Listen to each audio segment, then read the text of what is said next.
오늘은 성령 강림주일, 우리 주님께서 약속하신 대로 성령께서 강림하신 주일입니다.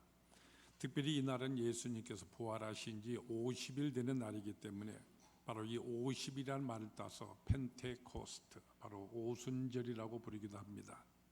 또한 이 오순절은 성령의 강림과 함께 우리 기독교회가 태동된 날이기도 합니다. 우리 주님께서 일찍이 내 교회를 세우리라 말씀을 하셨는데, 이제 약속하신 대로 성령이 강림하신 것과 함께 우리 교회가 출발이 된 것입니다. 그리고 또한 오늘은 우리 베델교회가 창립 기념 55주년을 기념하는 주일이기도 합니다. 바로 우리 교회가 창립 기념하게 된 것 5월 셋째 주일날 매해 우리는 기념주일로 지키게 되는데, 바로 이 5월 셋째 주일이기 때문에 거의 매해 바로 성령 강림 주일과 교회 창립 주일이 겹치게 됩니다. 바로 여기 우리 베델교회를 이 한강변에 하나님의 집으로 세우시고 출발시켜 주신 하나님의 크신 뜻이 있음을 우리는 깨달으며, 더욱더 이날 우리가 감사 감격하며 하나님께 예배를 드리게 되는 것입니다.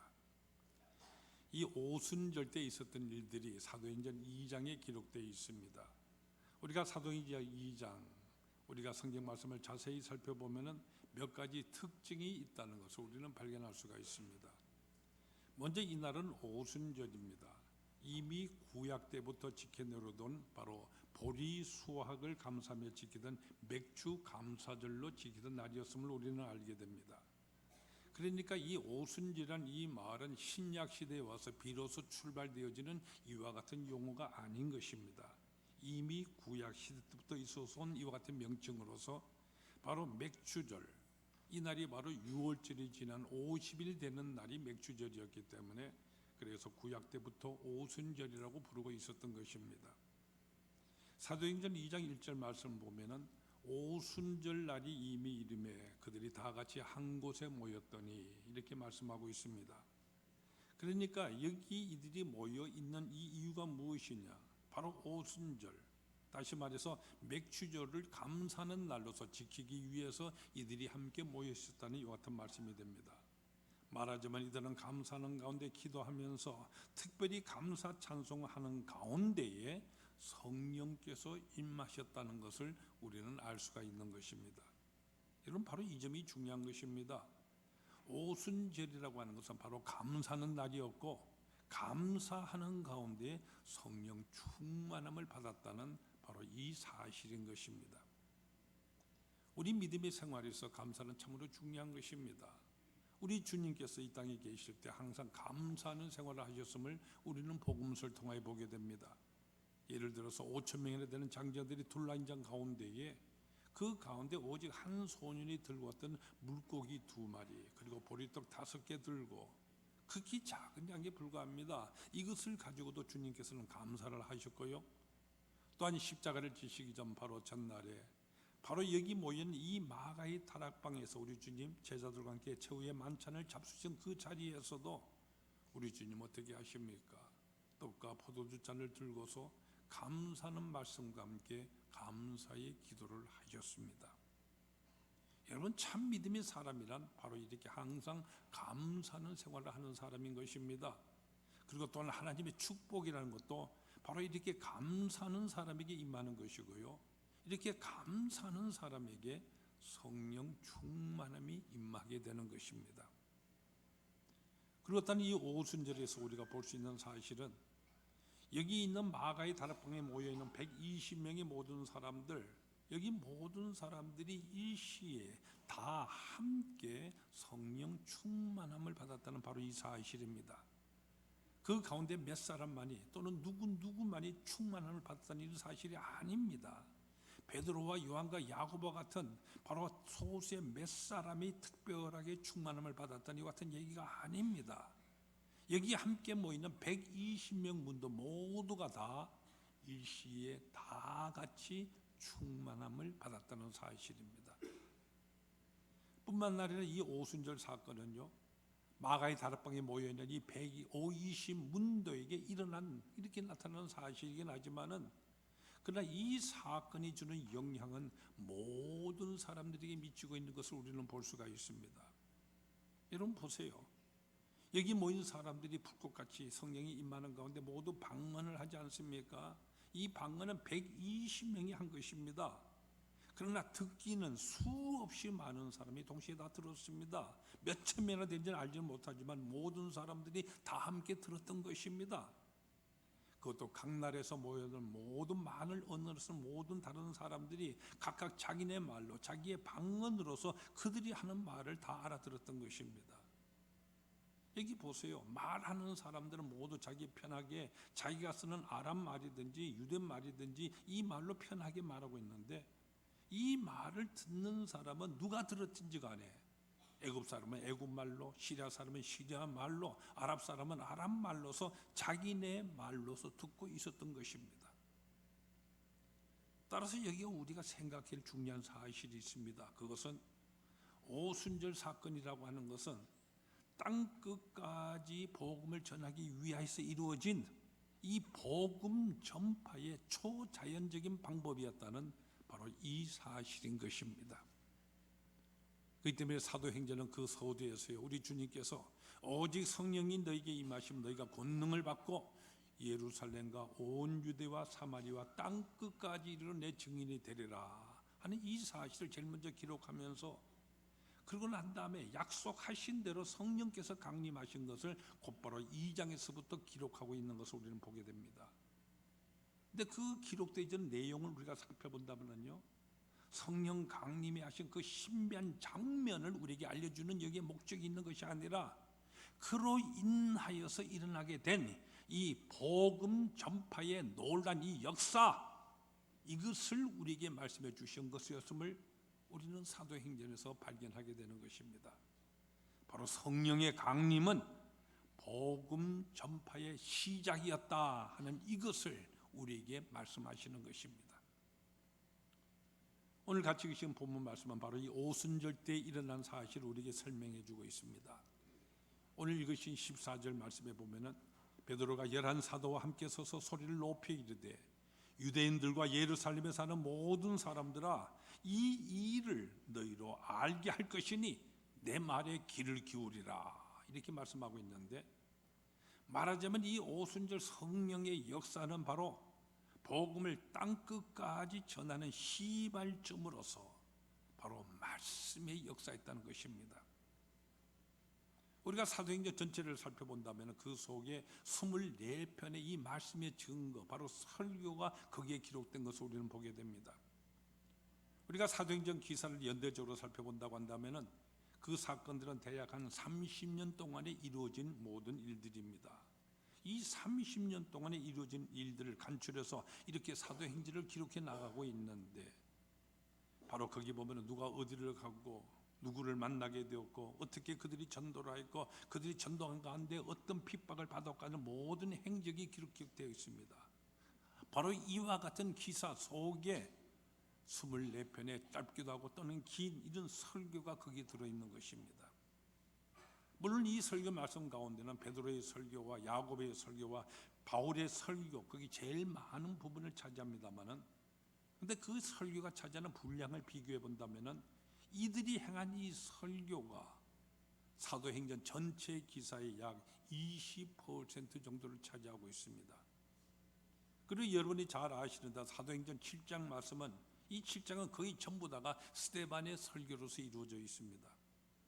이 스데반이 행한 설교는 그가 행한 단 한 번의 설교입니다. 또한 그가 순교하기 직전에 한 설교의 말씀이기 때문에 대단히 중요한 의미가 그 속에 담겨져 있습니다. 바로 이 한 편의 설교를 남기고서 스데반은 순교를 당하게 되었던 것이죠.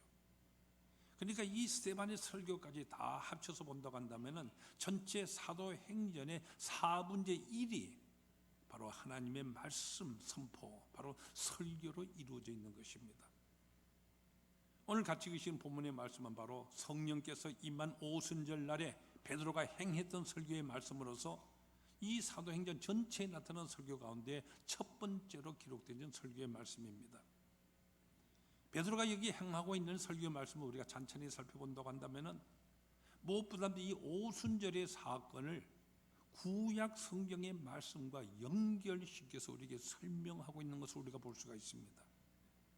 오순절 사건이 이루어짐으로 인해서 많은 사람들이 방언을 하고 듣는 사람들 모두가 역시 자기네 말로서 그 방언을 들으면서 깜짝 놀라고 있습니다. 그래서 예루살렘 전체가 술렁거리고 있습니다. 이렇듯 모두가 굉장한 사건이라고 놀라기만 하고 있었는데 베드로가 이 사건에 대하여서 설교를 하시는 것입니다. 바로 이 오순절 사건에는 이러한 의미가 담겨져 있는 것이다. 저런 뜻이 이 속에 담긴 것이다. 이렇게 설교를 하시는 것입니다. 베드로는 이렇게 설교를 시작합니다. 유대인들과 예루살렘에 사는 모든 사람들아, 이 일을 너희로 알게 할 것이니 내 말에 귀를 기울이라. 도대체 무엇을 그들에게 알게 하신다는 겁니까? 여기는 모든 사람들 이미 다 보고 들은 일들입니다. 보고 깜짝 놀라기까지 하였습니다. 그러나 그 사람들 그 사건 속에 담긴 뜻은 모르고 있는 것입니다. 여러분 사실 생각해 보세요. 보았다고 해서 우리가 다 알게 되는 것은 아니지 않습니까? 먹었다고 해서 아는 것이 아니고 경험했다고 해서 아는 것이 아닙니다. 여기에 대한 바른 해석이 있어야 하는 것입니다. 특별히 성경적인 해석이 있어야 하는 것입니다. 그래서 베드로는 말씀하시기를 지금 너희들이 그저 외형적으로 나타나는 이 현상만을 보고 깜짝 놀라고 어리둥절하고 있지만은 내가 이 사건에 대해서 너에게 알게 하리라, 설명해 주겠다 말씀하시는 것입니다. 사실 그렇습니다. 오순절 이 사건에 대한 바른 성경적인 이해가 없을 때에 여러분 오늘날도 보십시오. 그저 성령의 모든 역사에 대해서 하나의 초자연적인 사건으로만 또는 자기 혼자서 경험한 어떤 신비한 체험으로만 이해하는 이 같은 무리들이 너무나 많이 있지 않습니까? 그래서 그런 체험만을 강조하고 갈구하고요, 또 그런 것으로만 쫓아다니는 사람이 너무나도 주위에는 많이 있습니다. 네, 여러분 보세요. 베드로는 바로 이 오순절 사건 속에서 그리스도를 증거하고 있습니다. 그리고 그 구조적인 의미를 이 성경 안에서 해석을 합니다. 여러분 바로 이것이 아주 중요한 사실인 것입니다. 사실 모든 문제에 있어서요, 우리는 성경적인 해답을 얻어야 하는 것입니다. 아주 지극히 작은 사소한 일이라도 그렇습니다. 조그만 일이라 할지라도 우리는 그에 대한 성경적인 의미가 무엇인지, 성경에 어디에 의미를 두고 우리가 이 일에 대해서 생각해야 하는 것인지, 성경의 어느 말씀을 가지고서 이 일을 설명해야 하는지, 바로 이것을 우리가 늘 깊이 생각하며 기도해야 되는 것입니다. 성도 여러분, 참으로 우리가 일상으로 겪는 그 모든 일이 작은 일이든 큰 일이든지 간에, 그것이 가정적인 일이거나 개인적인 일이든지 또는 신앙이든지 정치건 간에 무슨 문제든지 우리 모든 성도들은 일단 하나님의 말씀인 성경 안에서 해답을 찾으려고 노력을 해야 됩니다. 그래야만 우리는 그저 주위 분위기에 잘못 휩쓸려 버리거나 자기 자신의 개인적인 경험에만 사로잡힌 이런 편견에 매이지 아니하고요, 정말로 그 일에 대한 하나님의 뜻이 무엇인지 우리는 바르게 판단하며 분별할 수가 있는 것입니다. 베드로는 이 오순절 사건에 대해서 성경적인 맥락 안에서 설명을 하십니다. 이미 성경에 있는 말씀, 그 예언이 오늘에 성취된 것이라고 말이죠. 성경에는 여러분 알다시피 약속의 말씀이 있습니다. 그 약속이 오늘날에 성취된 것이라고 말씀하고 있습니다. 그렇기 때문에 이것은 인간적인 신비한 사건이 아닙니다. 이것은 성경적인 사건인 것입니다. 그래서 베드로는 이 오순절 사건을 하나님의 말씀으로 받으라 이렇게 말씀을 하십니다. 이 사건은 먼 이야기가 아니다. 이 사건은 우리들을 위한 것이다. 바로 여러분 자신, 나 자신을 위한 것이다 하고 말이죠. 하나님의 말씀은 틀림이 없습니다. 수천 년 전부터 예언이 되어 내려온 이 말씀이 오늘에 성취된 것입니다. 성경에는 구원적인 요소가 있고 예언적인 요소가 있고 심판적인 요소가 있습니다. 그러므로 오순절 사건을 무슨 경이로운 사건으로만 보고서요, 그래서 놀라고 설렁거리기만 할 것이 아니라 성경적인 사건으로 바로 예언이 성취된 것임을 깨달아 알고 이 사건으로 말미암아 우리가 새로운 생의 전환기를 맞게 되었으니 이제 회개하라, 새로운 결단을 하라고 베드로는 하나님의 말씀으로 선포하고 계시는 것입니다. 설교학적으로 볼 때 여기 행하고는 베드로의 이 설교, 특별히 우리 모든 목회자들, 설교가들의 매우 중요한 사실을 말해주고 있습니다. 설교라고 하는 것은 전적으로 성경 말씀에 의한 선포이고 성령께서 친히 하시는 말씀이 하시는 바로 이 사실입니다. 근데 우리 설교자들에게, 우리가 인간이기 때문에 한 가지 큰 유혹이 늘 있게 됩니다. 그것이 뭐냐면은 명설교가는 이와 같은 칭찬의 말을 듣고 싶어하는 것입니다. 그러다 보니까 자칫 유식한 내용을, 이 모든 나의 상식을 드러내고 싶고, 그래서 철학적인 상식을 전개하기도 하고요, 또는 정치적이나 경제적이나 문화적 유식함을 그 속에 나타내 보이기도 하고, 또는 웅변이라든지 또는 듣기 전 모든 내용으로서 회중의 인기를 끌려고도 하고, 또는 여러 가지 테크닉을 사용하라는 이와 같은 유혹에 늘 빠지기가 쉬운 것입니다. 근데 여러분, 오늘 이 베드로의 설교를 위시해서요, 성경에 나타나는 모든 설교의 내용들을 형식 한번 살펴보십시오. 거기에는 언제나 하나님의 말씀에 대한 선포이고요, 설교자 자신의 말로서가 아니라 성령께서 지금 하시는 말씀으로서 선포하고 있는 것을 우리가 볼 수가 있습니다. 오늘 본문에 나타나는 베드로의 설교하는 이 모습을 한번 살펴보세요. 지금 베드로가 설교를 하고 있습니다마는 그 인간적인 지식이나 인간적인 담력이나 인간적인 용기를 가지고 설교하고 있는 것이 아닙니다. 오직 영적인 담력으로서 설교를 하고 있습니다. 또한 어떤 지식에 의존하여서 설교하는 것도 아닙니다. 오직 성경적 확증 안에서, 그래서 그 자신 용기를 얻고 그래서 설교를 하고 있는 것입니다. 바로 성경 말씀이 오늘 이 자리에서 응답되어지고 성취되어 있다고 하는 이와 같은 확신이 살기 등등이나 그 예루살렘 모든 사람 앞에, 바리새인들과 예수를 잡아 죽였던 모든 사람이 있는 들끓는 이들 앞에 담대히 서서 외치는 용기를 준 것입니다. 사실 베드로, 여러분 잘 아시다시피 한때는 자기 생각이나 자기의 상식과 자기 지식으로 말하려고 했던 이와 같은 사람이었지 않습니까? 자기 의지만을 믿고 예수를 따르겠다라고 호언장담한 이와 같은 사람이었습니다. 그래서 주는 그리스도시요 살아계신 하나님의 아들입니다는 유명한 신앙 고백을 하기도 했지만은, 바로 고백한 종문의 주님께서 십자가에 대해서 말씀을 하실 때에 그리 마법사고 참으로 황급하게 성급하게 만류를 하다가 사탄아 물러가라니 같은 호된 꾸중을 우리 주님으로부터 듣기까지 했던 것입니다. 또 예수님께서 체포당하실 그 당시 3번이나 모른다고, 그것도 저주하며 맹세까지 하고 부인하고 마는 이와 같은 사람이었지 않습니까? 근데 보십시오, 오늘 이 시간에는 장담하는 말씀이 하나도 없습니다. 오직 겸손만이 있을 뿐입니다.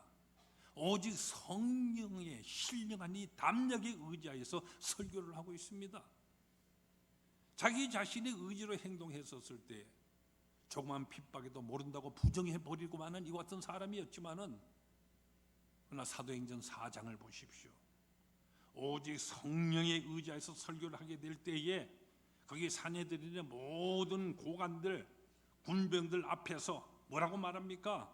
하나님 앞에서 너희 말 듣는 것이 하나님 말씀 듣는 것보다 옳은 것 판단하라. 이렇게 기탄 없이 거침없이 말할 수 있는 용기의 사람이 되었던 것입니다. 이것이 바로 참된 설교자의 모습인 것입니다. 지금 베드로의 설교하는 모습을 보십시오. 자기를 믿는 마음으로서 설교를 하지 않습니다. 자식이 지식을 전하고 있는 것도 아닙니다.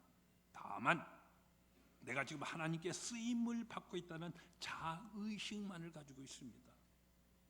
하나님께서 나를 통하여 역사하신다. 내 입을 통하여 하나님의 뜻을 하나님께 친히 전파하신다. 내가 말하고 있는 것이 아니라 하나님께서 나를 통하여 역사하신다는 바로 이런 자기인식을 가지고 설교를 하고 있습니다. 다시 말해서 하나님의 나팔로 지금 나가 쓰임을 받고 있다는 것입니다. 하나님께서 부족한 나이지만 이 나를 통해서 그래서 나를 고용하시고 오늘 이 자리에서 역사하고 계신다는 인식을 가지고 그리고 설교하고 있습니다. 그렇기 때문에 베드로는 자기 자신의 말로서가 아니라 오직 하나님의 말씀으로서 설교하고 있는 것입니다. 바로 이 점을 우리 모든 목회자 설교자들이 깊이 마음속에 새기고 있어야 할 사실입니다. 제가 지금 이 단에 서서 이러면 설교할 때 저는 지금 목사의 롭을 입고 있습니다. 여러분 왜 목사가 이 단에 서서 설교할 때 롭을 입는다고 생각을 하십니까? 또는 장로님께서 롭을 입으시고 이 단에 올라오셔서 대표 기도를 하시던데 여러분 장로님들이 롭을 입고 이 단에 올라온 이유가 뭐라고 생각하십니까? 또한 성가대들 모두 아름답게 이렇게 가운을 입고 있습니다. 성가대들이 이렇게 가운을 입는 이유가 뭐라고 생각을 하십니까? 제가 입고 있는 이 롭, 이건 목사의 권위를 나타내는 것입니까? 그렇지가 않습니다. 이것은 권위를 나타내는 것이 아니라 오히려 인간적인 부족을 감추는 것입니다.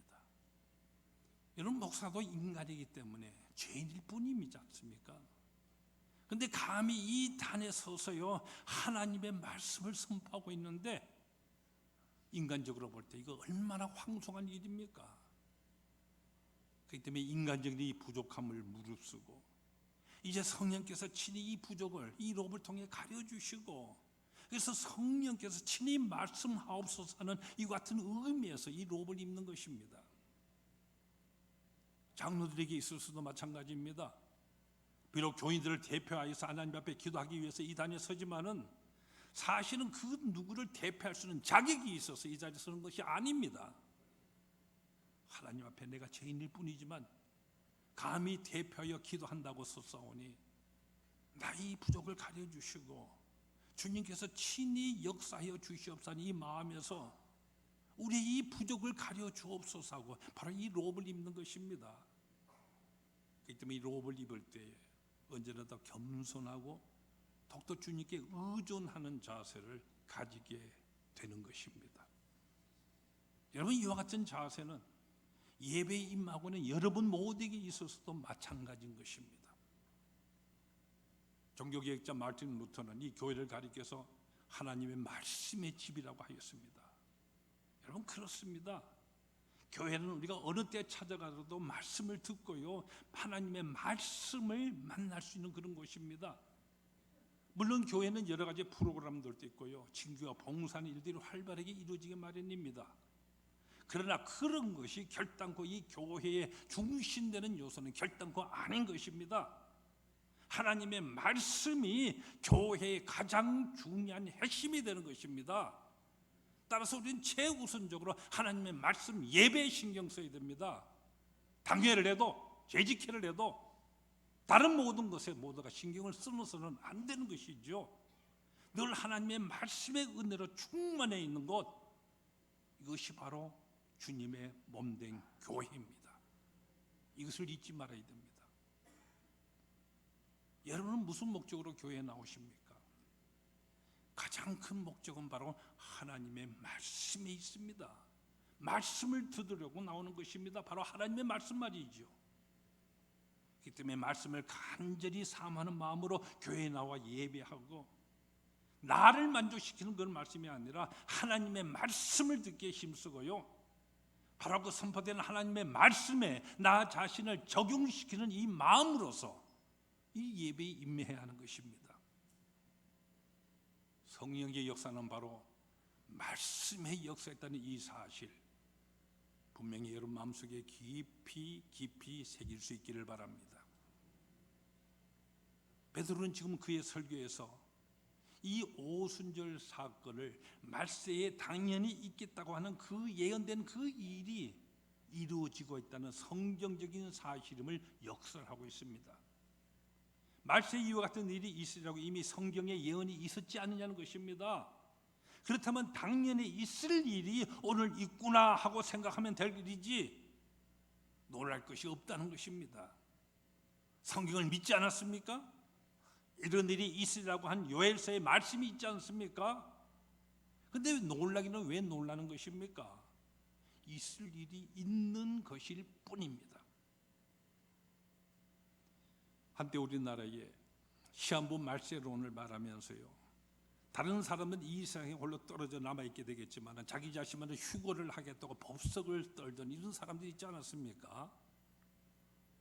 성경이 말세에 대한 예언하신 말씀, 그들이 제대로 깨닫고 해석하지 못하고 있었던 그런 까닭인 것입니다. 요즘도 마찬가지입니다. 역시 휴거나 얘기하는 사람들이 간혹 있는 걸 보게 되지 않습니까? 여러분, 이 말세라고 하는 개념은 시한부적인 그런 개념이 아닙니다. 긴 설명 다 할 것 없이요, 초대교회에서부터 이해되진 이 말세는 바로 창조의 기간입니다. 인간이 타락한 이와 같은 기간을 말합니다. 그래서 하나님의 말씀이 예언되어진 이와 같은 기간입니다. 그러니까 예언된 이 바가 성취되는 기간, 이것이 바로 말세의 기간인 것입니다. 따라서 그리스도 사건을 중심으로 해서 예수님의 성전하신 다음부터 예수님 재림하실 그때까지가 바로 말세의 기간입니다. 그러므로 이 말세라고 하는 것은 너무 협소한 의미로든지 또는 자기 중심적으로 풀이하는 바로 이것이 사탄의 역사가 되는 것입니다. 요새는 이 말세라는 말로 성리 안 차서인지요, 말세 지말이라든지 말하기도 하고요, 말세 중에 말세라고 하는 말씀 쓰는 분들도 있는 것을 보게 됩니다. 그런가 하면 어떤 분들은요, 이 말세라는 말에 무감각해져서 말세라는 말조차 아직 잘하지 않기도 합니다. 여러분, 사실 대기들 보면은 젊었을 때 말세 얘기를 안 하다가도 나이가 많이 들면은 말세 얘기를 잘하는 것을 우리는 보지 않습니까? 건강할 때는 잘 얘기 안 하다가도 병이 들면 하는 것을 보기도 됩니다. 이게 다 잘못된 것이고요, 이게 다 자기 중심적인 생각들인 것입니다. 우리가 분명히 알아야 할 것은 지금 우리는 분명히 말세에 살고 있다는 사실입니다. 그래서 성령께서 지금 역사하고 계시는 것입니다. 여러분, 마태복음 24장을 보십시오. 예수님께서 그렇게 말씀하십니다. 앞으로 환난이 있겠고 재난이 있겠고 핍박이 있겠다. 그리고 사랑이 식어질 것이고 배신이 있을 것이며 많은 전쟁이 있을 것이다. 그렇게 말씀하시고는 이 일들이 있어야 하되 이것이 곧 끝은 아니라고 분명히 말씀하셨습니다. 여러분이 이 말씀을 어떻게 읽고 계십니까? 그리고 오늘의 우리 주위에 들려오고 있는 모든 이 세계 돌아가는 형편들이 소식들에 대해서는 여러분은 어떤 마음으로 그 모든 소식들을 듣고 대하고 계십니까? 지금 이 시간에도 세계 곳곳에서는요, 지진이 일어나고 있고 전쟁이 있습니다. 도처에 환란이 있고 죄악이 만연하고 있습니다. 다 말세에 나타나리라고 하는 그 징조들이지 않습니까? 그러나 놀랄 것은 없습니다. 주님께서 말씀하시대로 있을 일이 있는 것뿐이라고 여러분 그렇게 생각하십시오.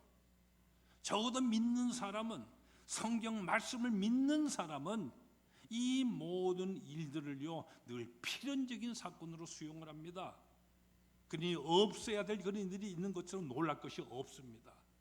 단지 이와 같은 일이 있겠다고 주님께서 이미 예언하신 일이기 때문에 이제 이 일 앞에 우리 믿는 자가 우리가 해야 할 일이 무엇인가, 바로 이런 생각으로 늘 자기 자신을 살피고요, 그래서 그 일을 우리가 실천하는 것이 오늘 이 말세를 살아가는 우리 믿는 자의 바른 신앙 생활 자세인 것입니다.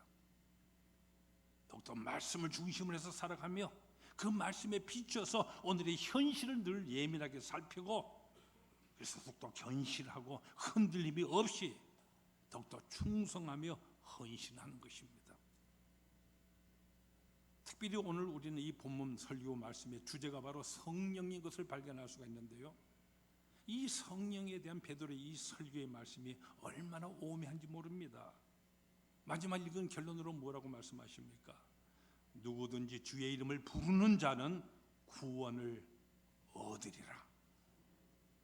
누구든지 주님의 이름을 부르는 자는 구원을 얻을 것이요 성령 충만함을 받을 것이라고 말씀하시는 것입니다. 주의 이름을 부르는 자는 성령으로 말미암아 어떤 사람은 방언을 하겠고, 어떤 사람은 바로 성령으로 말미암아 예언을 하겠고, 어떤 사람은 이 성령으로 말미암아 환상을 보겠고, 성령으로 말미암아 이러한 일들이 있을 것이라고 말씀을 하십니다. 여러분, 성령의 역할이 무엇입니까? 성령의 기능이 무엇이냐는 말씀입니다. 성령은 우리로 주님의 이름을 부르게 하십니다. 그래서 구원을 받도록 역사하십니다. 지금 우리는 모두가 다 주님의 이름을 믿으며 주의 이름을 부르고 있지 않습니까? 그러므로 이미 우리 모두가 성령께서 우리에게 임하여 계신 이 사실을 우리는 확신해야 되는 것입니다. 우리는 이미 성령 세례를 받았고 성령 충만함의 역사 속에서 우리는 살아가고 있는 것입니다. 아무도 성령의 역사가 아니고서는 예수를 주라고 시인할 자가 없다고 말씀하셨습니다. 여러분은 예수님을 여러분의 주님이라고 시인하십니까? 오늘 이 자리에 나와 있어서 주님의 이름을 부르기 위함이 아닙니까? 우리는 성령 충만함을, 성령 세례를 받았기에 이 자리에 와 있습니다. 그래서 우리는 모두 그리스도인인 것입니다. 나가서 오늘 본문 말씀은 성령을 모든 육체에게 주겠나라고 말씀하고 있습니다. 이미 말씀드린 바와 같이 이 오순절 사건 어느 특정인에만 있은 사건이 아닙니다. 모든 사람에게 나타나는 보편적인 역사입니다. 여기는 성별의 차이가 없습니다. 연령의 차이도, 노소의 차이도, 신분의 차이가 없습니다. 기족이든 정의건 간에 다 초월하여서 모든 사람들에게 바로 이 성령께서 역사하시겠다는 말씀입니다. 성령께서 주도적으로 역사하시는 것입니다. 여기는 특정인이 없습니다. 특별한 사람이 존재하지 않습니다. 하나님께서 모든 사람을 통하여서 역사를 하십니다. 그렇기 때문에 우리 모두가 다 성령으로 충만한 사람이며 하나님께서 우리 모두에게 성령의 9가지 열매를 맺도록 역사를 하고 계시는 것입니다. 우리는 지금 바로 그 은혜 속에서 살아가고 있는 것입니다. 저는 우리 교회에 성령으로 충만한 분들로 많은 역사를 하나님께서 이루고 계심을 참으로 진심으로 감사하고 있습니다. 성령 충만함을 늘 잊고 있기 때문에 새벽 기도와 심야 기도회에 빠짐없이 나와서 기도하고 계시고요, 수요 집회에 어떤 사람은 나오지 않을지 모르지만은 성령으로 충만한 사람은 언제나 나와서 기도하며 말씀을 마음속에 새기고 있습니다. 성령 충만함을 잊고 있기 때문에 교회 각 부서에서요 봉사하고 있고요, 성령 충만함을 잊고 있기 때문에 이웃을 위하여 여러 가지 모양으로 활동을 하고 있고 헌신하고 있고, 또한 아직도 이 충만함의 역사를 모르고 있는 자들에게 바로 그 이름을 위하여, 우리 주님의 이름을 위하여 열심히 전도하는 생활을 하시는 분들이 너무나도 많이 있습니다. 성경은 충만해서 충만해지기를 원한다고 말씀을 하십니다. 우리는 이미 우리에게 성령이 임한 이 사실로 인하여서 더욱더 충만하기 위해서 힘써야 하는 우리 사람들입니다. 여러분도 감사하는 생활을 하시고 더욱더 말씀에 굳게 서서 흔들리지 않고 견실하고 더욱더 주님의 이름을 위해서 헌신하시고요, 충만해서 충만으로 넘치는 은혜의 생활하는 그 귀한 축복의 역사가 오늘 성령 강림주일, 또 교회 창립 주일을 맞아서 예배드리는 여러분 모두에게 더욱 충만히 임하시기를 축원합니다. 기도하십시다. 약속하신 보혜사 성령 우리에게 충만히 역사로 허락해 주셨고, 이날로 인하여 우리 모두가 주의 몸된 교회의 일원이 되어 교회가 출발될 수 있도록 역사하신 주님께 감사와 찬송을 드립니다. 특별히 교회가 출발한 이 성령 강림 주일에 우리 베델 하나님의 집을 이 한강변에 세워서 출발시켜준 여기에 우리 하나님의 크신 은총과 우리 향하신 하나님의 사랑의 역사가 더욱 있음을 깨닫습니다. 더욱더 이미 내게 임하신 성령으로 인하여 나 개인 중심적인 해석이나 주위의 모든 사람들의 생각이 아니라 성경이 우리에게 말씀하신 그 사실대로 우리가 받아들이고 믿고 그 말씀 위에 굳게 서서 하나님의 나라를 향하여 오직 힘차게 전진하는 우리 모두가 되는 귀한 축복의 은혜를 더하여 주시옵소서. 예수님 이름으로 기도하옵나이다. 아멘.